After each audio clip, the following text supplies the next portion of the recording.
momen panggilan kenabian Yesaya. Jadi bukan di Yesaya 1, tapi di Yesaya 6. Bukan di awal kitab, tetapi terjadinya titik balik hidupnya di kitab Yesaya. Saudara, ada yang dipesankan di sini bagaimana Yesaya pertama pesannya, dia tersentuh oleh kemuliaan Tuhan. Ayat 1 berkata, dalam tahun matinya Raja Uzia, aku melihat Tuhan duduk di atas tahta yang tinggi dan menjulang. Saudara, Yesaya datang ke bait Allah. Jadi pada masa itu adalah krisis nasional, di mana Raja Uzia mati. Jadi kepemimpinan sedang kosong, masa depan kabur. Tapi justru di situ Yesaya melihat tahta yang tidak kosong. Saudara, saya mau katakan apapun yang ada di dunia ini akan tergoncang, tapi ada satu yang tidak akan tergoncang, yaitu tahta Allah kita. Apapun situasi di negara kita, Allah kita berdaulat. Saudara, Yesaya tidak melihat solusi politik ketika terjadi krisis saat itu. Tetapi yang lebih menakjubkan, dia melihat Tuhan dan kemuliaannya. Bukan hanya menyinari, tapi memenuhi bait suci. Tuhan tidak hadir sebagian, dia menguasai ruang ibadah ini. Dan saya yakin Tuhan hadir di sini, hadiratnya memenuhi kita semua. Saudara, ketika Yesaya melihat serafin berseru, kudus, kudus, kuduslah Tuhan semesta alam, seluruh bumi penuh kemuliaannya. Dan Yesaya tidak bersorak, saudara. Apa yang Yesaya lakukan? Dia tersentuh, berseru, celaka aku binasa, sebab aku ini najis bibir. Ini yang aku alami juga, saudara. Ketika kita mengalami perjumpaan pribadi dengan Tuhan, kita disentuh lebih dulu oleh Tuhan. Kita melihat kemuliaan Tuhan. Kita melihat betapa kecilnya kita. Dan itulah yang Yesaya lalui. Saudara, kenapa Yesaya mengatakan bibir, saudara? Ini bibir yang disentuh, karena inilah simbol kehidupan yang diubah. Kenapa Tuhan harus menyentuh bibir Yesaya? Dan saya yakin dia juga menyentuh setiap orang yang dipanggilnya. Bibir ini adalah alat utama seorang nabi, seorang pendeta, dan kita semua yang dipanggil. Dan Tuhan tidak akan memakai sesuatu yang belum dimurnikan. Sebelum firman keluar dari mulut kita, api Tuhan harus lebih dulu menyucikan. Saya mengatakan itu ketika saya membaca ini, saudara. Ini yang saya alami. Aku najis bibir, saya najis bibir. Tapi Tuhan tidak mengabaikan. Dia berkata, dia bukan berkata, ya nggak apa-apa, tapi dia berkata, aku tahu, aku akan membentukmu dari tempat yang menyakitkan. Saya teringat kisah Yeremia dan Musa. Ketika Yeremia juga diutus, dia bilang, aku gak pandai bicara, Tuhan. Tapi Tuhan berkata, aku yang akan menjamah mulutmu.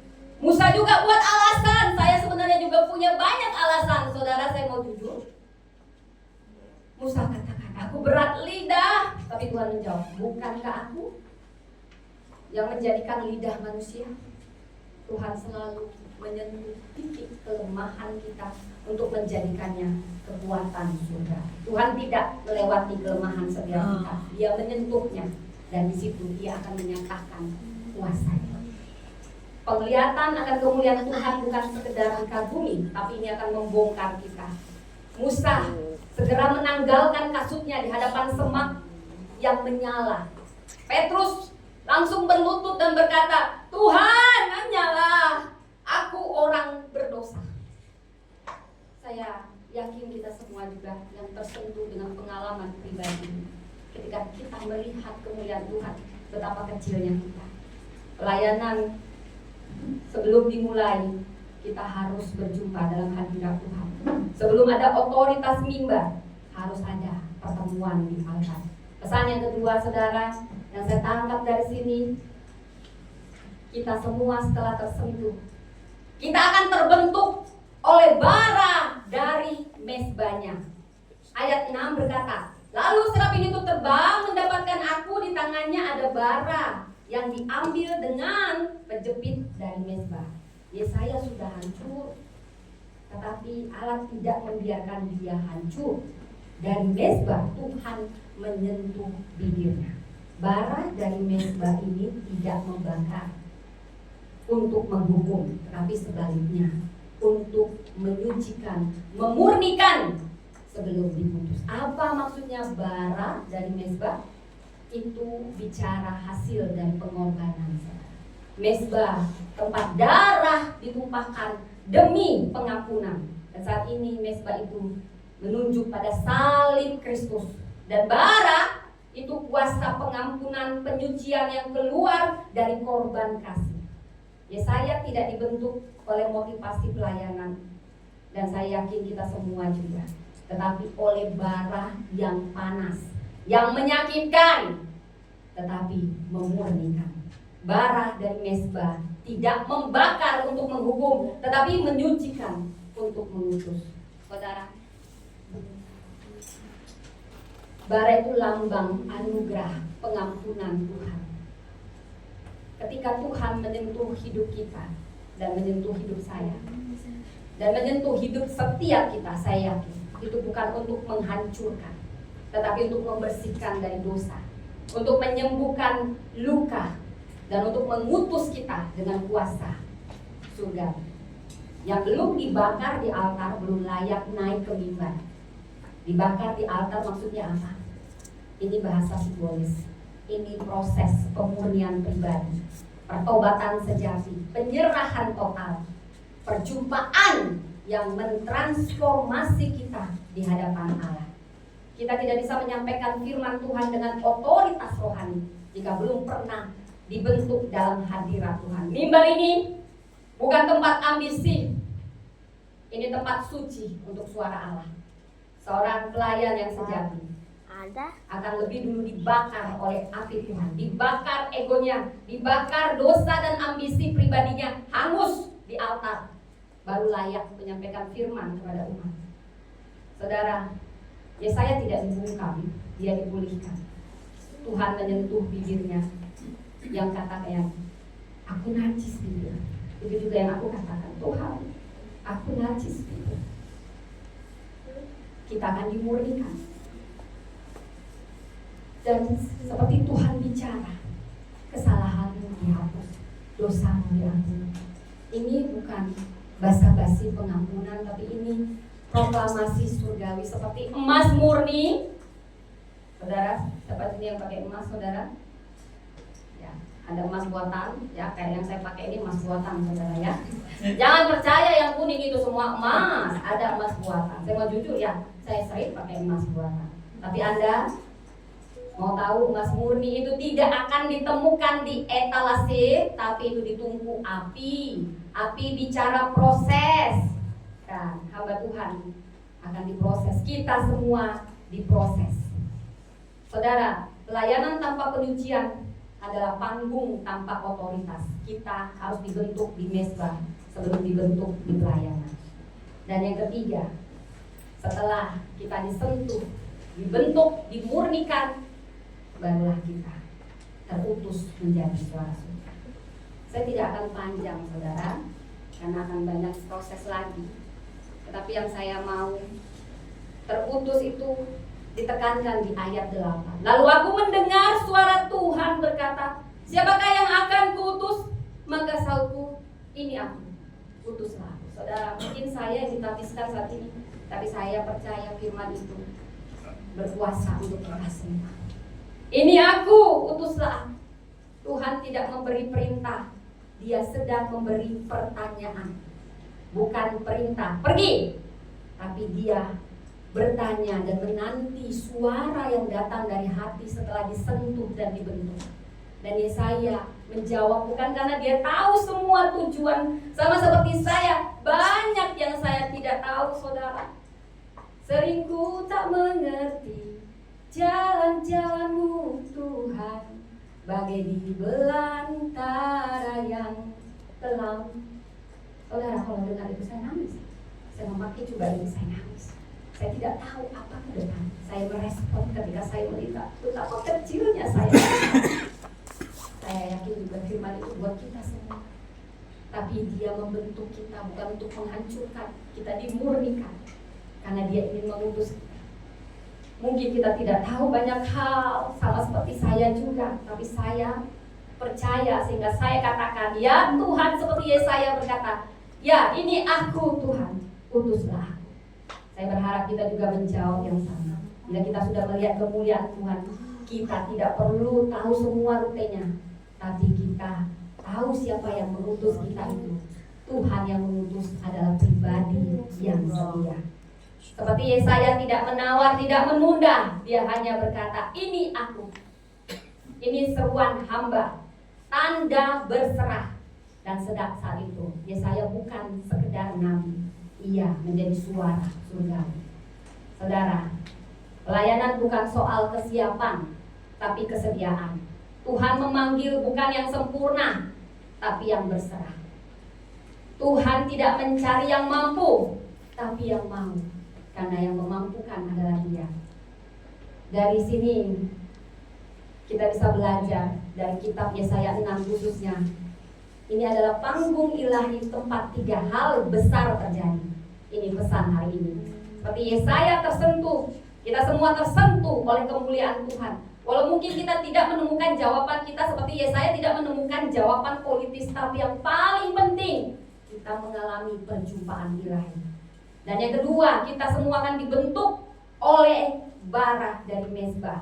Sebelum kita bersaksi atau berkhotbah, bibir kita disentuh. Sebelum kita bicara bagi Allah, kita dibakar olehnya. Dan yang ketiga, kita akan diutus oleh suara surga. Siapakah yang akan diutus?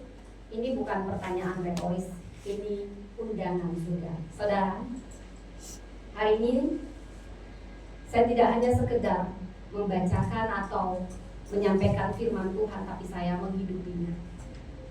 Saya tahu pelayanan ini perjalanan panjang, tidak selalu gemerlap, mungkin tidak ada gemerlapnya saudara ya, mungkin hanya lampu ini yang gemerlap, lampu ya gemerlapan ini. Tapi saya memilih untuk tidak hanya berdiri seperti saya juga saat ini. Saya tersungkur di hadapan hadirat Tuhan.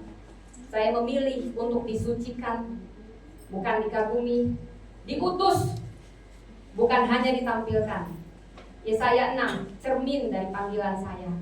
Tuhan bekerja melalui perjumpaan ilahi, pemurnian rohani, dan pemutusan surga. Saya ulang sekali lagi saudara, saya berdiri bukan karena saya mampu, bukan karena saya layak. Saya juga pernah berkata seperti Yesaya, celakalah aku. Tapi kemudian Tuhan menyentuh.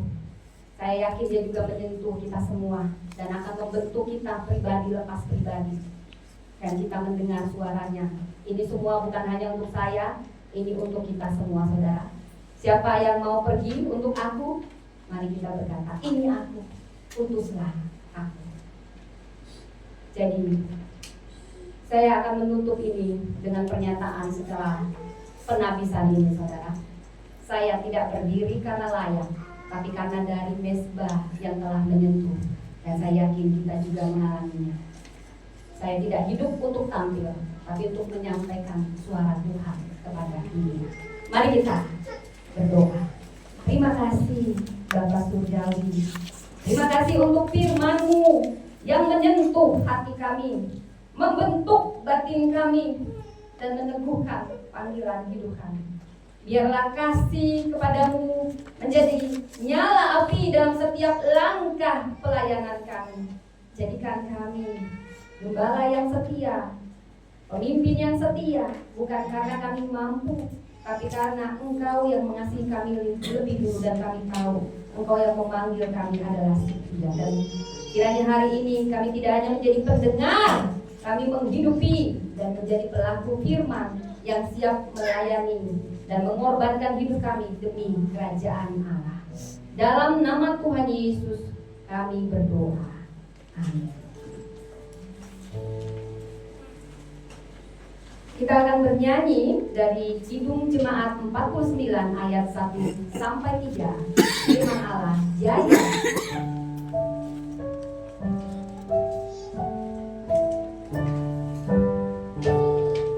Firman Allah jaya sampai ujung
menyatakan pengakuan iman kita bersama gereja Tuhan pada segala abad dan tempat dengan mengaku bahwa aku percaya kepada Allah, Bapa yang Maha Kuasa, Khalil langit dan bumi, dan kepada Yesus Kristus, Anaknya yang tunggal Tuhan kita, yang dikandung dari Roh Kudus, lahir dari anak darah Maria, yang menderita sengsara di bawah pemerintahan Pontius Pilatus, disalibkan, mati dan dikuburkan, turun ke dalam kerajaan maut, pada hari yang ketiga bangkit pula dari antara orang mati, naik ke surga, duduk di sebelah kanan Allah, Bapa yang Maha Kuasa, dan akan datang dari sana untuk menghakimi orang yang hidup dan yang mati. Aku percaya kepada Roh Kudus, gereja yang kudus dan am,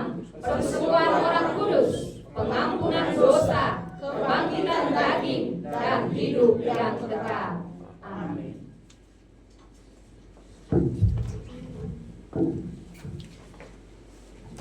Silakan duduk.